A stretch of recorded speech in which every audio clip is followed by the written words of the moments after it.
on this edition of the Self-Publishing Show. There's ways to kind of cheat as like using body language as the vocalization and creating dialogue, type pacing on the page with the exchange of body language in the action. We tell authors all the time, like, hey, get them talking during the fight scene too. Because you want to keep that energy up as they're trading blows. You want to keep that reader engaged in that movement. Otherwise, they're just going to skip to the end of the fight scene. Publishing is changing. No more gatekeepers. No more barriers. No one standing between you and your readers. Do you want to make a living from your writing? Join indie bestseller Mark Dawson and first-time author James Blatch as they shine a light on the secrets of self-publishing success. This is the Self-Publishing Show. There's never been a better time to be a writer. Hello and welcome. It's Friday, which means it's the Self-Publishing Show with me, James Blatch. And me, Mark Dawson. Bit croaky. A man next to me last night. Oh, our cricket team won the league yesterday. And it's only mid-August, so we've done really well. We've crushed the opposition. So your son crushed the opposition? My son crushed the opposition. I've played twice. I did umpire yesterday. And we are now drinking their tears. But, so we went out for a few beers last night. And the man next to me had, I can only imagine it's COVID. Because I think there's a lot of it around again. Yeah. Now, I don't want it again, particularly, but we'll see. I could just be hungover. But anyway, yes, how are you, Mark Dawson? Yes, I'm fine. I'm back from London. I was in London, recorded last week. I had a week in London with my daughter, taking her to theatre school, and did a little bit of work. Not as much as I hoped I would do, but mostly when she was asleep at night. But I kind of miss my setup now because I've obviously got a nice laptop, but here, I've got two big screens and the laptop, and everything is just as I like it. And it just takes me a little bit of time to get used to not being in that setup. And so, yeah. But anyway, I did about. I'm very close now to, very, very close to releasing the 22nd Milton book. And I had my advanced readers report back with their comments and suggestions. So what I did last week was basically go through. I must have had 40 emails, maybe some very, very detailed, others not quite so detailed, but go through all of those and either make changes or decide not to make changes, and then sent it to be proofed. And I've got it back, uploaded it actually to Wide Stores this morning, and we'll leave that up for about a week, and then I'll put it out on Amazon, I imagine Friday or Saturday maybe this week.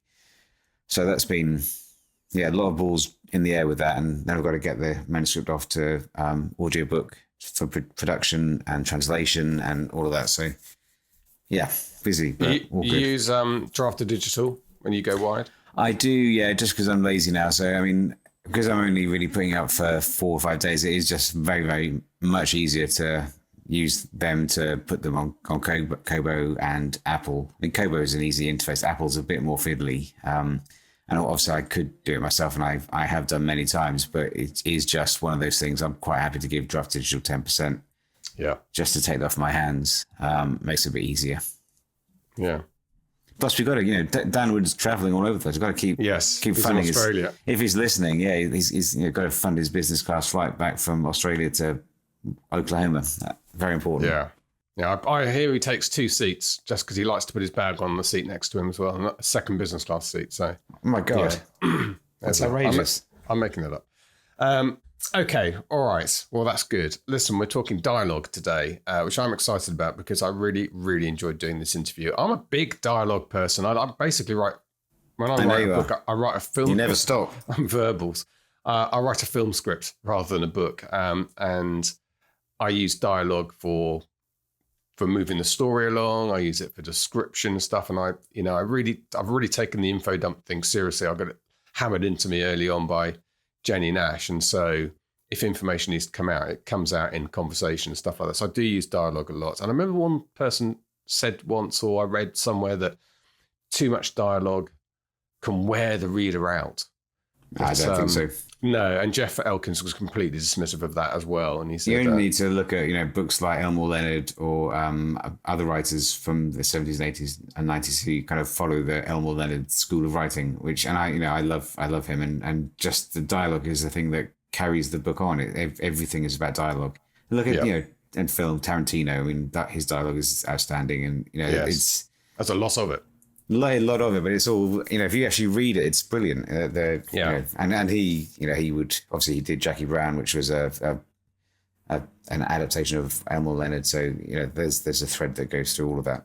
Yes. If you're an actor and you get cast in a Tarantino film, you realize you're going to have to memorize big chunks. But I'm sure they get rewarded well. Okay, so Jeff Elkins is the dialogue doctor, how to get dialogue right. We talk about the community of writers that he has. You can join. I think Jeff himself does some coaching, and we have a giveaway on dialogue and getting it realistic and all the things we talk about in the interview. Some top tips. You can get that at selfpublishingformula.com/speech. And let's hear from Jeff, and then Mark and I will be back for a quick chat at the end of the interview. This is the Self-Publishing Show. There's never been a better time to be a writer. Jeff Elkins, welcome back to the Self-Publishing Show. Great to have you here. It's been a couple of years since we spoke before. And speaking of speaking, we're going to be speaking about speaking. How's that for a segue? That's a fantastic segue. And thanks for having me back. I really appreciate it. I was really excited to come back and talk to you again. I should be on some sort of cheesy radio station that broadcasts only at night to truckers. I can see it. James Blatch early in the morning, 2 a.m. to 5 a.m. Yeah, that's me. The graveyard slot. That's what he's got. Good. Look, I love dialogue. I'm a big dialogue person. Honestly, I write like a film script. I just write in dialogue, and I love it. And for me, it's it answers a lot of questions for me, like getting around info dumps and exposition and all stuff like that. I think it's the easiest way of avoiding an info dump is to have conversations. But let's talk about it from your point of view. I know this is your specialist area. You do a bit of teaching in this. Or I'll tell you what, let's back up a bit. Why don't you start with a little bit about yourself? Okay. Well, so you're mentioning I do teach in this. I podcast and do writing coach as the dialogue doctor. I think since we last talked, I have probably done roughly 170 editing sessions with writers. Wow. Just specifically focusing on their dialogue. So it's something that I am obsessive over, something that I really love helping writers with. So that's a little about me. And what we just did, the dialogue doctor, there's a community around it of writers who are working on their crafts together. We're constantly kind of discussing and working on like, hey, we're having this problem. How do we solve it? And so I just put together a book of kind of all the tools we've come up with, which gives you kind of like soup to nuts of dialogue. So talking about like, writing, what we do in the community is we talk about writing a screenplay ready novel or a dialogue centric novel, so that we shoot for like a dialogue doctor novel being between 70 and 80% dialogue. Wow. Is our goal, regardless of genre. And part of that is because we find that dialogue, I think, has always been this way from what I can tell from like looking at masterworks through history, but also even more so today in our kind of golden age of video storytelling. Dialogue pulls the reader into the story and engages the reader in this incredibly deep way. Yeah. And so, yeah, there is a thing that's too much dialogue. We can talk about that if you want to, but understanding that like your scenes need to be dialogue centric, that the dialogue is the interaction of the characters, and that's what the reader's showing up for. Like getting that, I think takes your writing so much further and connects you to the reader in a really deep way that keeps them coming back for multiple books. I completely agree. And I remember being told once by an editor very early on that you can't have too much dialogue because it wears the reader out. And I thought, I don't really understand that, because I used to read, at school, and I was one of those strange people who enjoyed reading Shakespeare plays. And they're very funny, witty, brilliant things once you get into them. Yeah. And they're just complete dialogue, like novels size, and they're complete dialogue. And I loved them. So I didn't really understand that, but I did I go into it in the book a little bit. I break dialogue up into like one of the first things, and I'm going to say this just to like get common vocabulary and then we can move on. But breaking dialogue, like two types of writing on the page, dialogue versus exposition. So dialogue is anytime characters are interacting. Exposition is anytime is descriptions, reflections, or summaries. So in general, dialogue looks like a back and forth on the page. Exposition looks like chunks of paragraphs, right? They both have their uses. Like they both have this impact on the reader. So dialogue creates energy. Two characters, if you're in a two-person conversation, when two characters talk, we call that an exchange. So if character A has an utterance, then character B has an utterance, that's one exchange. If you've got like a 3 or 4 person conversation, when a character repeats, that starts a new exchange. So I'm saying that just because I'm going to start using the word exchanges. Yeah, I don't just want to throw it out there. So energy and dialogue is created in the exchanges. It's why we feel like when we watch an Aaron Sorkin drama, it's why we feel like, man, those like walk and talks in the West Wing are like so powerful. And there's just all this energy generated, is because the back and forth, each back and forth pulls the reader deeper into the page, into the scene. And it generates this energy partially just because the reader is moving through pages faster. So it makes the reader feel like they're accomplishing something, but it also is the like getting deeper into the scene as these characters interact. What exposition does, those like blocks of paragraphs, exposition gives the reader a mental pause. It's fantastic for reflection. It's fantastic for like making the reader sit in a moment. It's fantastic for controlling the pacing and slowing things down. So when you have too much dialogue, what you're doing is you're wearing your reader out. So you have so many exchanges that your reader is just getting tired and they need to take a breath. If you think about it like swimming underwater, there's a point where you just have to come up and you have to breathe, and you can go back down and have all the fun you want. It's the same with dialogue. Like you get those exchanges rolling. And if you go too far, if you go too long, the reader starts to get exhausted. But on the other hand, if you have more than like 3 to 8 paragraphs at a time, depending on the genre of exposition, the reader starts to skim. So you have these two tools that allow you to control pacing. And the question is like, it allow you to control the reader's experience. And so if you want like high intense scenes, like if you're writing a thriller, or if you're writing a crime drama, or if you're writing a romance where you want like intimacy built, more exchanges. If you're writing something where you want it to move slower, like you're writing lit fic, or you're writing something that like you want to feel plotting, or maybe you're just writing a moment where it's supposed to feel very reflective, more expositional paragraphs, right? Like, so we want to break those two things up. And it's all about understanding your tools and how to use them. But I do work with like what Shakespeare had that we typically don't have in the novel are scene breaks.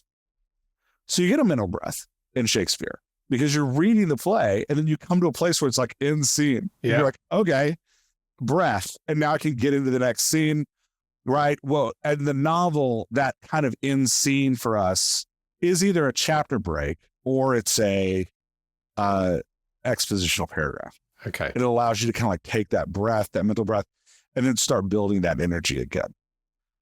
But yeah, this is like what I do at the Dialogue Doctor, and what the community does is, we try our best to look at master works and like look at books that have sold. And when I say master works, I don't mean like necessarily classics. I mean books that have sold in their genre for decades and decades, or books that are selling in their genre now that are just like, off the charts, blowing people away. Well, look at books that readers love over long periods of time. We try to look at those and we ask, like, what are they doing? What's happening? And one of the things I learned when I was looking at these masterworks is like, hey, these are like 60 to 80% dialogue, regardless of genre or time in history. And the question is like, why? It's like, oh, well, the dialogue creates this intimacy and this engagement, but there's no rules. It's not like I can say like never are they, or they're always, because we're not talking about rules. We're talking about like the tools you use and how those tools impact readers and what the readers expect when they come to your work. So there's not rules, there's expectations. Mm-hmm. You can always defy those expectations. But in general, you'll find that works you love, they keep their paragraphs, their expositional paragraphs under 8 paragraphs at a time, because master authors just know if you like people start skim. So there is keep us engaged. There is almost a framework for this, that a tried and tested formula almost. Yeah, well, there's a formula, but I don't preach a formula. I preach like, hey, understand your tools and know what your tools are doing to the reader so that you can manipulate your reader's experience in your book, so that you can be the artist you want to be, right? Like if an oil painter doesn't understand how their paintbrushes work, they're kind of just like pushing paint around. But once they understand, like, okay, this brush does this and this brush does this and this brush does this, they have the power to like move that paint around in a really dynamic way. And the same way as an author, we got to understand like what our words do on the page. What does dialogue do? What does exposition do? What's the power of exchanges? What's the power of an utterance, right? Like, how do dialogue tags actually impact what's happening on the page? Like all of that kind of stuff.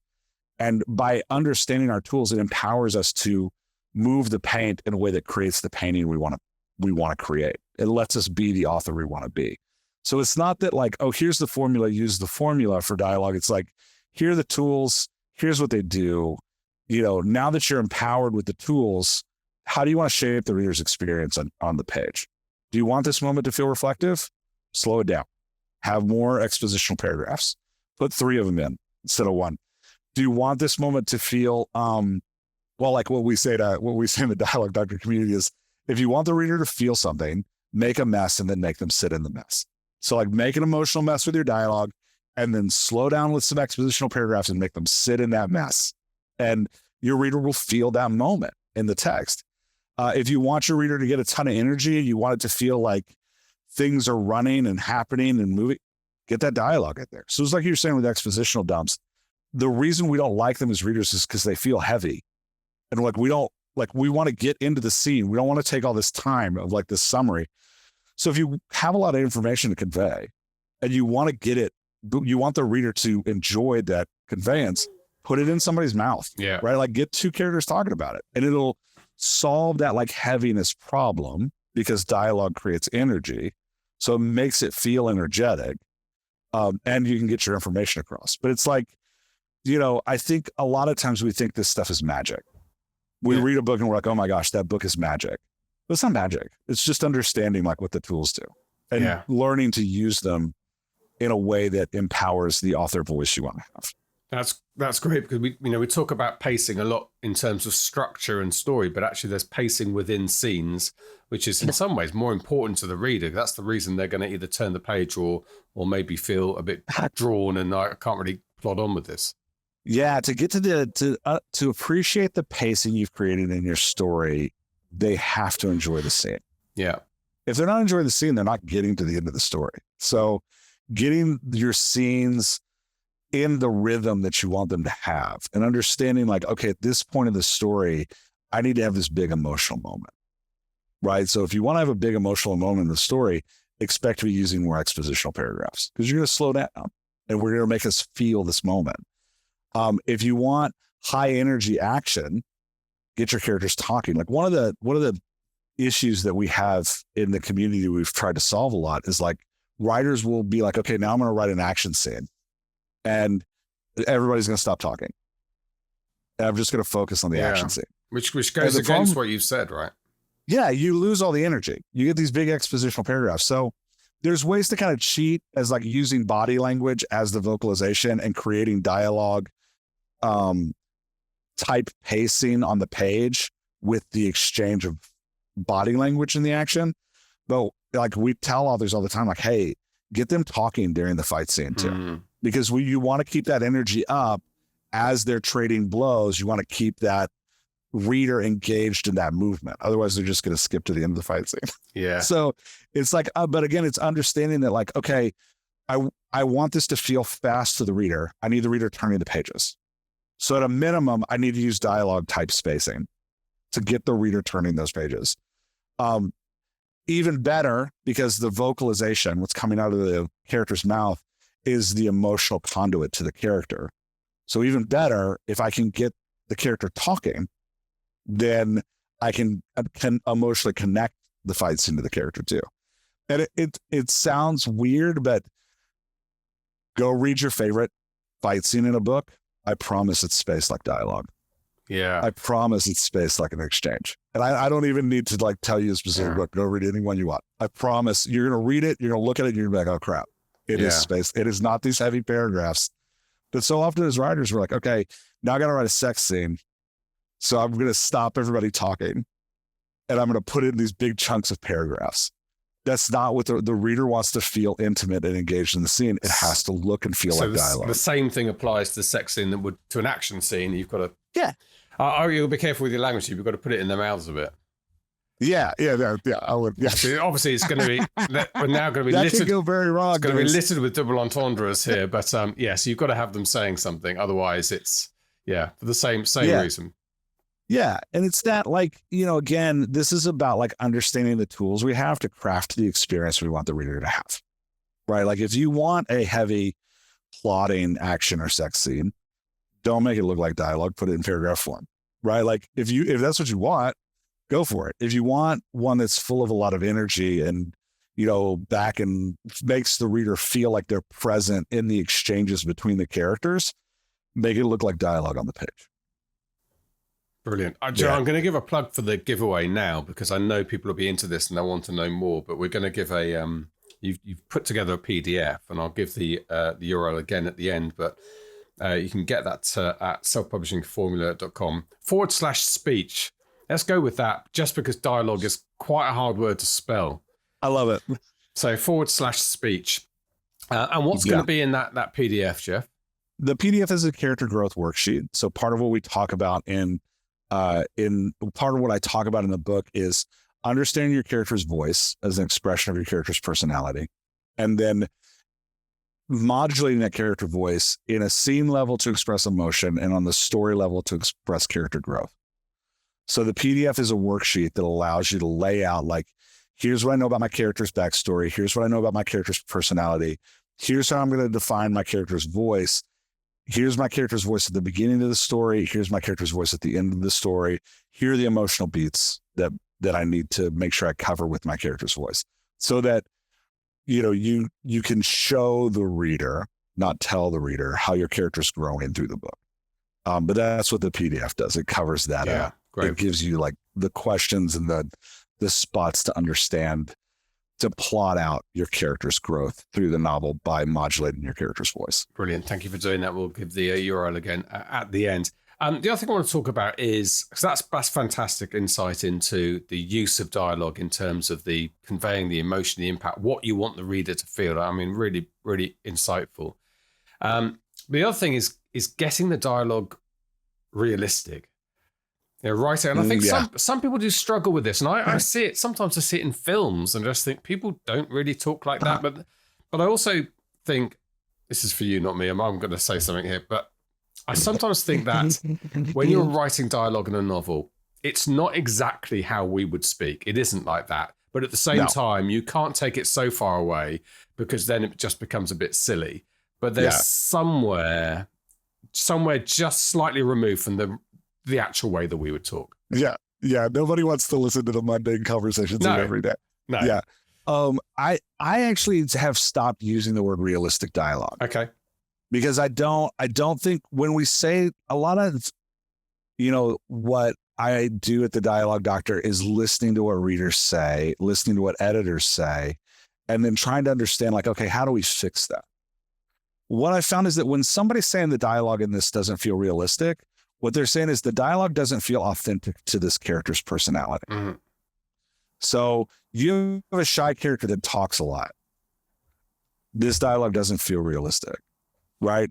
You have a character that's supposed to be charismatic, but their character voice is plotting and they sound more like C-3PO, where they're just giving us story beats. It doesn't feel realistic, right? But if we understand like what our character voice is supposed to sound like on the page, we can fix the dialogue sounding realistic by making the voice authentic to the character. Because like you're saying, a lot of dialogue isn't realistic. Like, I'm going to use a movie example because I find they're more universal in understanding than if I used a book example. But, think about like Heath Ledger's The Joker in that classic Batman movie. Nothing about the way he talks is realistic. Nothing about the way, but it is incredibly authentic. to who he is. And we love that character. We adore that character because the voice of the character is so authentic to who the character is that we just can't wait to like see what unhinged thing he's going to do next. I was going to say it's part of his character, that voice. It helps inform us about his character slightly unhinged is a good word, creepy almost way that he talks, but not not realistic, but and so taking that as a movie example, you know, there's an advantage we have. Robert McKee actually points this out in his book Dialogue. There's an advantage we have in that over movies, and that we as a writer have a direct connection to the reader. Whereas the screenwriter has to go through a director and has to go through all the actors and has to go through the videographer and has to go through the editors. So their story that's in their imagination becomes this giant team effort before the consumer gets to consume that story. We as a writer have this huge advantage in that, like, it's just us. It's our words on the page and the reader. What's in our imagination, we can put in the reader's imagination. The downside is that, like, we don't have Heath Ledger's facial expressions to like help our dialogue make sense. We have to like come through on the page with the character voice being authentic in itself. So I think it puts a greater burden on us to understand how character voices sound.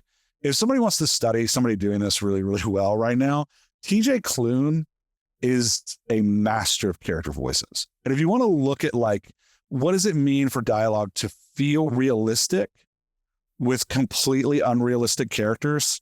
The House in the Cerulean Sea. He has a group of children in that book that are just amazing. They're amazing voices. And it feels, each voice is authentic in every line to who the character is. Or he just wrote The Life of Puppets. Another one, you know, it's about robots, and there's a vacuum named Rambo that's incredibly anxious. Rambo always sounds anxious. And it's not realistic for a vacuum to sound anxious, but it's authentic to who Rambo is. So you get lost in this completely unrealistic story and fall deeply in love with this character because you know who the character is by the way the character's voice sounds on the page. Yeah. And that's what's key for us, is that like getting those character voices to sound how they're supposed to sound on the page. So important. Yeah. And that's, I think, an important thing that we perhaps miss, particularly when characters are quite similar, is we perhaps give them all the same voice.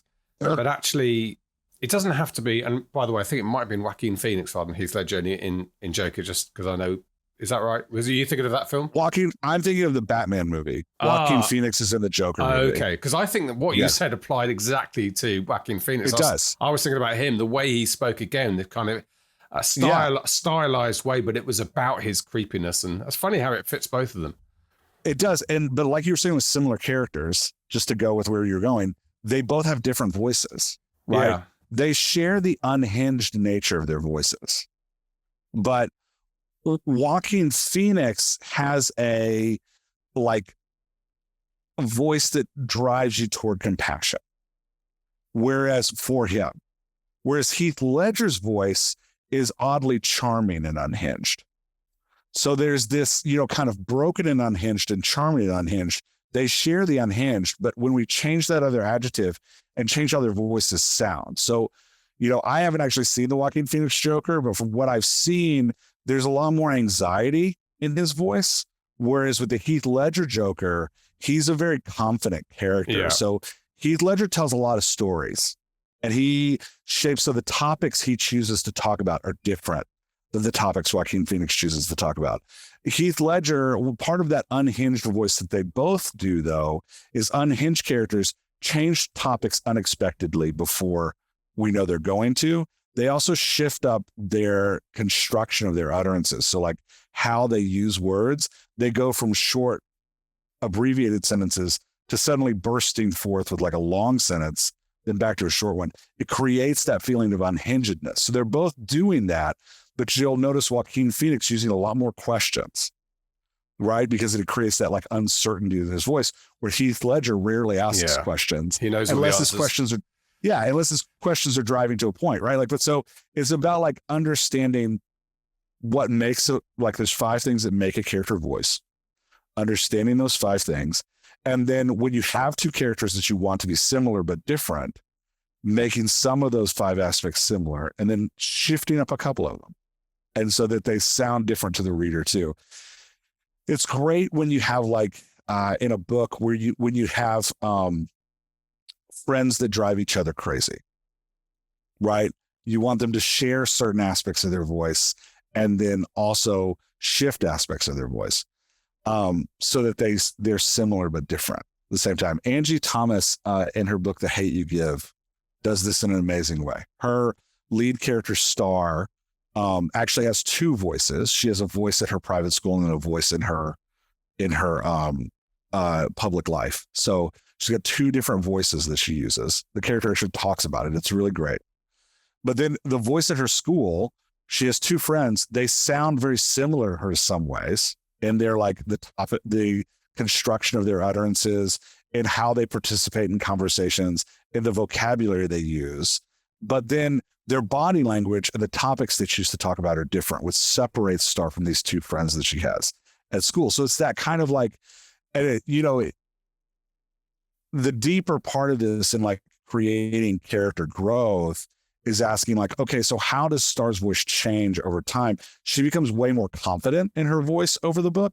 And you actually see this like her finding her own speech over the book and being able, instead of letting other people at school drive the topics, she starts to choose the topics that are spoken about. So it's this like modulating her voice to communicate character change over the course of a book.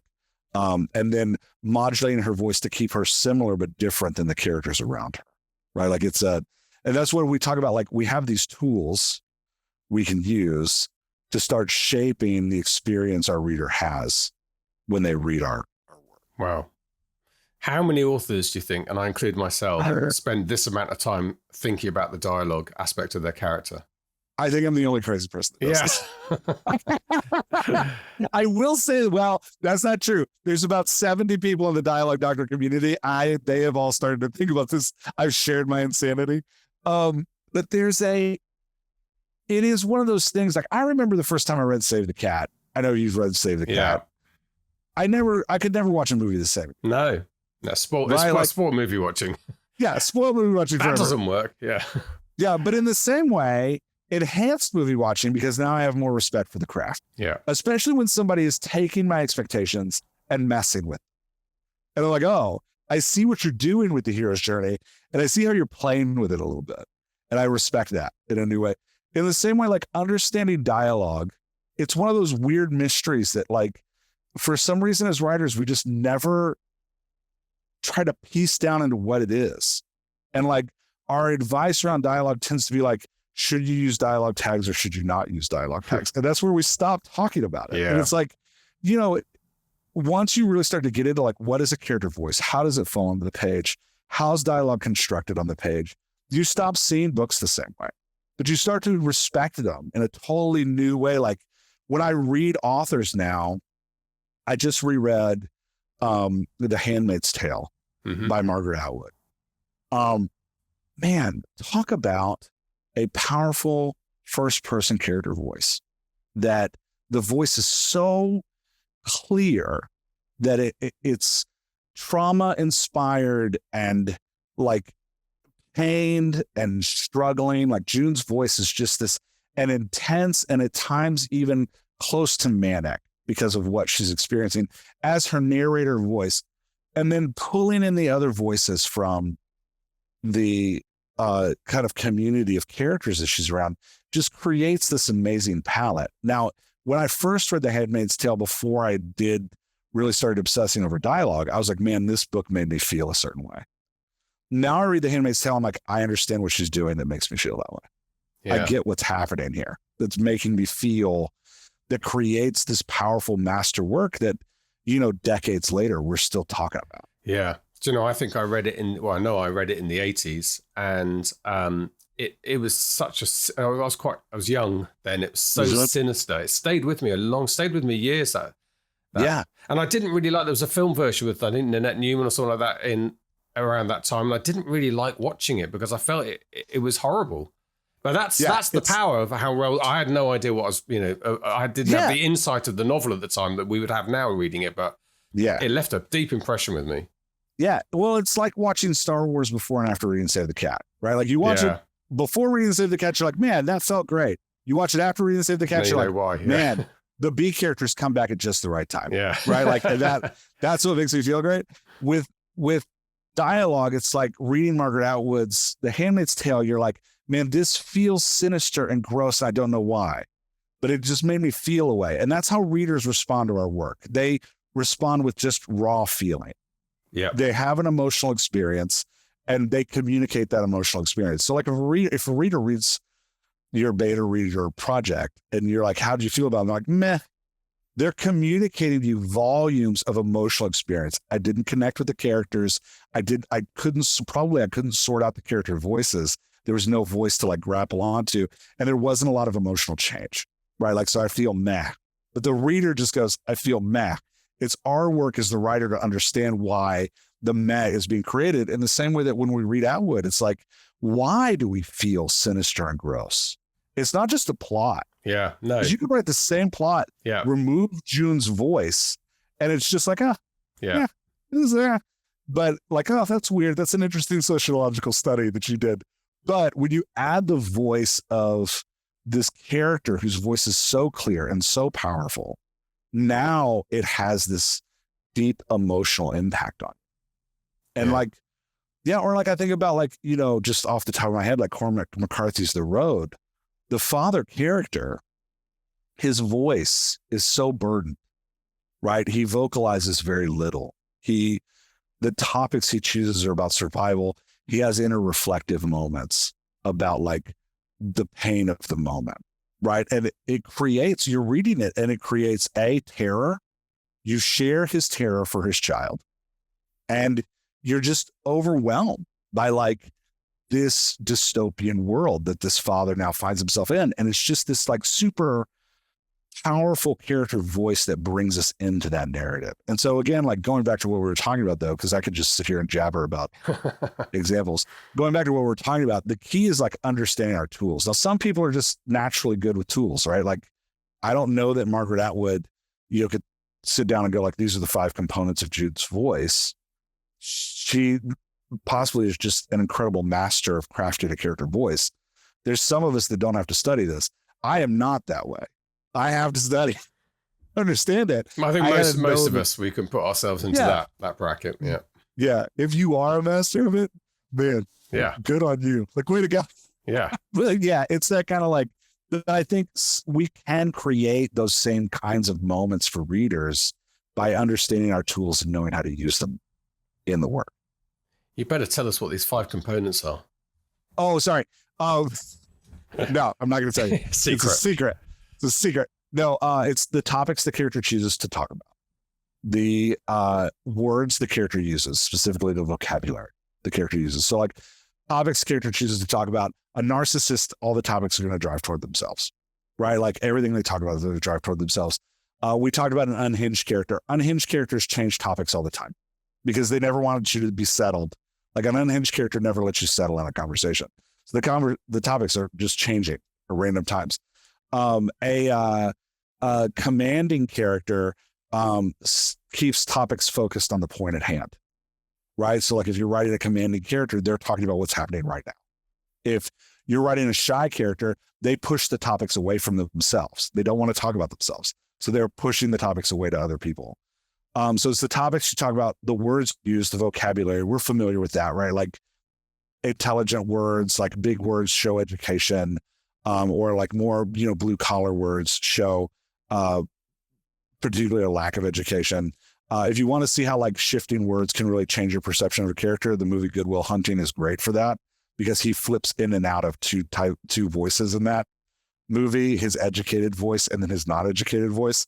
It's why we love the bar scene where he comes up to the guy and he's like, talking like a blue collar Boston guy to the girl. And then he gets challenged by this educated Harvard guy. And all of a sudden he flips his language to be this highly educated language.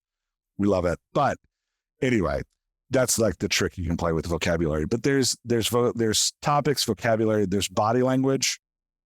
Body language, we talk about a lot about body language being a representation of the character's emotion, but body language first has to be seated in the character's personality. A shy character is never going to wave their hands over their head, no matter how excited they get. They're not going to do it. A bubbly character is almost never going to put their hands in their pockets because they speak with their hands. So body language is personality first and then emotion second. So we talk about body language, topics, vocabulary, body language, the construction of the utterance on the page. So like when a character speaks in an exchange, we call that their utterance. Is it a short sentence with a few words and a period? Or is it a long sentence with a lot of commas that keep running on so that the sentence feels like it never stops, right? Like, how's that utterance constructed on the page? That is a description of the character's personality. So shy characters, going back to that character example, are going to have just one or two words in a period. They don't want to be talking. They don't want to be vocalizing. They're shy. So small sentences, periods. Bubbly characters are going to have long constructed run-on sentences with lots of commas because they have this kind of like word vomit feeling to them. So if you want a bubbly, fun, exciting character, have them just flow out sentences that just keep going and going and going and never stop. If you want an anxious character, give them a lot of question marks. Oftentimes you'll see anxious characters ending sentences that shouldn't in question marks because it gives that feeling of uncertainty. And then the last component is the rate of utterances per conversation. So if you have a conversation of 3 or more characters, when your characters participate in that conversation communicates to us something about that character's personality. Commanding characters will wait, but always have the last word, right? So they sit out of part of the conversation, but when they're ready to speak, they end it, right? Unhinged characters always keep you off balance. So sometimes they're talking a lot, sometimes they're being silent, and then they'll come back to talking a lot, and then they'll be silent again. Shy characters sit out of segments of conversation until they're pulled in by somebody else. So it's that like, but we as people, these 5 things, we as people, we naturally observe these things in real life. When you go to a party and you meet somebody new for the first time, you are paying attention to what they're talking about, the vocabulary they're using, how they're taking up space in the world, right? What their sentences are constructed like, and how often they're participating in the conversation. Like, that's what your brain is doing when you're watching people talk. And so in order to make dialogue realistic, we have to be authentic to character voices so that you feel like you're watching a real character emerge on the page.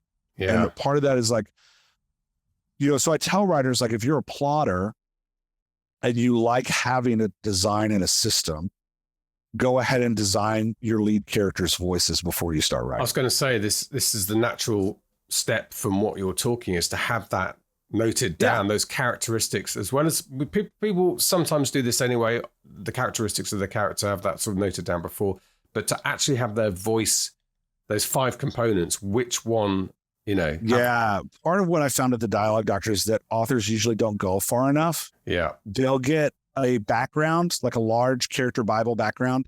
They might describe some aspects of the personality in that background. Maybe they give them like an Enneagram number. Maybe they give them like StrengthsFinder strengths, but they give them like, here's the personality. And then a lot of times they'll find a picture of an actor that's like, this is the voice I'm going for, but they never actually take the step and go, but here's what the voice sounds like on the page. Like they just hope that it emerges.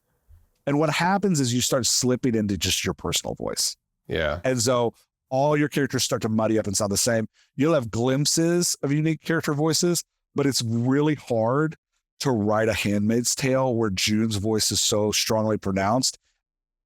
Other characters and the aunts are also strongly pronounced voices. It becomes very difficult to do that unless you've actually sat down and thought about how do these voices sound on the page. I tell pantsers though, like, don't do this stuff until after you've pantsed. Right. So if you're a pantser and you're like, I just got to get it out. But then before you edit, take a minute and be like, okay, how did I intend that character to sound? Yes. And then go ahead and record it so that while you're editing, you have an editing guide. Yeah. And that's,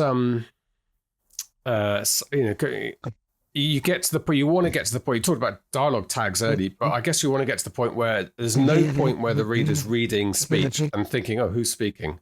Which does happen a lot. It but does. if you've got those voices, you won't even need the tags, right? Because the reader, it'll be obvious when someone's speaking, who's speaking. Yeah. Can I give you my rant on tags for a couple minutes? Go ahead. Let's Okay. We'll have to conclude soon, but let's conclude with a rant on tags. Here's my rant on tags, and I'll keep it short.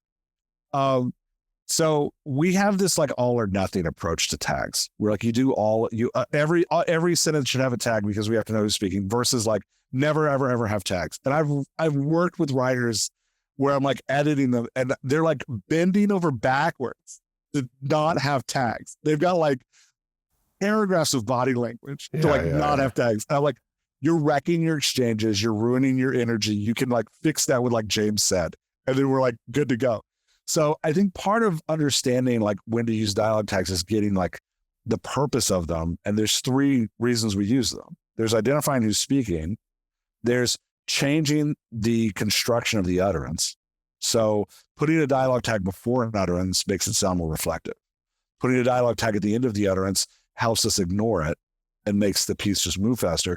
But then placing the dialogue tag in the middle of the utterance actually breaks how the reader hears the vocalization. Like a pause, yeah. Oh, yeah. So you can use dialogue tags to help construct your character voice. Like something you might put on your chart is always has dialogue tags in the middle of utterances because it makes the character voice sound more choppy, right? Like it makes them sound more sometimes rhythmic or sometimes even like stuttering. Like you can use dialogue tags in that way. So we use them to identify who's speaking. We use them to, shape the reader's experience of the utterance, but then we also just use them to like build out the emotional tone. So they like increase what's going on. So if you're in a 2-person scene, you're right. You don't need any dialogue tags. We know from the dialogue spacing who's talking. Even the character voices sound the same. We're tracking the page with the, every other line is a new voice. So we know who's talking. When you get into a 3-person scene, that gets much harder. So you have to start using dialogue tags more in a 3-person scene.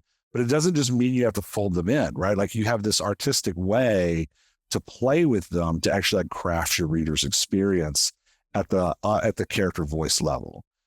So I get sad when people are like all or nothing on dialogue tags. I understand it because, not using them forces writers to be really creative with what they're doing. Using them helps writers be really clear with what they're doing. I understand the advice, but part of me is like, it's like saying you either only build a house with a hammer or you're never allowed to use a hammer to build a house. Like, no, you use a hammer when you need to knock in a nail. Yeah. When you need to knock in a screw, don't use a hammer, right? Like, so it's like understanding the tool and like why you use it and how you use it. Dialogue tags are one of those tools I think we use a lot, but yeah, it's good to take a step back from them and be like, okay, what does this actually do? This has been brilliant, Joe. I feel like I've been on the dialogue train. Like I just got on. It was still moving as I got on it. It was already moving. Then it was like breakneck speed, and we're still shooting up to the terminal. Let's remind you that there's a PDF that Jeff has kindly put together, which you can get at selfpublishingformula.com/speech. God, I feel we could have gone on for about 2 hours. We have our kind of 40-minute rule on interviews, but I don't know. Maybe we'll get you back to a webinar at some point, Jeff, because I think we could learn. I would learn love a lot to come back whenever. Yeah, that'd be great. And the book that just came out is The Dialogue Doctor Will See You Now. Yeah. Give us a good plug of this book. You earned it. Yeah, the book is The Dialogue Doctor Will See You Now. And in there, I cover like, hey, here's how dialogue lays out on the page. Here are the different components of dialogue. I talk about character voice. Like, here's what a character voice is. I talk about like, here's how you modulate a character voice to like create emotions in a scene. We talk about character growth. And we talk about like even cast building and how you arrange your cast members to inspire character growth. So how you like organize character voices in order to get the plot points through that you want to get through. So that's all in the book. And I love talking about it. I could go on for like another 2 or 3 hours. It's been great. I could as well. So The Dialogue Doctor Will See You Now, available at all good bookshops. Yep. Thanks, Ben. Jeff Elkins. Brilliant. Thank you, Jeff, so much indeed. Have a great rest of the day. And James, thanks for having me. We really appreciate the time you've taken to join us. This is is the Self-Publishing Show. There's never been a better time to be a writer. There you go. He said, she said, they said. That is Jeff Elkins. And to remind you again that you can download that PDF, very helpful PDF to help you with your writing and dialogue at selfpublishingformula.com/speech. Good, Mark Dawson. Well, you're back in Blighty. I'm going to Paris tomorrow for a flying visit, just one day. Do a little bit of book research while I'm there. I'm going to the Le Bourget Air and Space Museum, obviously. Obviously. Yeah, one of my favourites. Also, I don't really need to visit this to do this, but I'm going to anyway. In my work in progress, Susie's a bit of a fashion addict, and she works out a dead body is wearing a coat that could only have come from the latest Dior collection in Paris. And Dior have been in the same building since the 1930s. So I'm going to check out that area. She's going to go to Paris and somehow worm her way inside and find out who bought that coat, which is going to be Are they going to let you in? I think it is actually a shop, but they might look at me in my Star Wars t-shirt and say, none. Yeah. Exactly. None. Be like Pretty Woman. I'll come back the next day. You made a big mistake. Yeah. Okay. There's an image I didn't need on a Monday morning. yeah.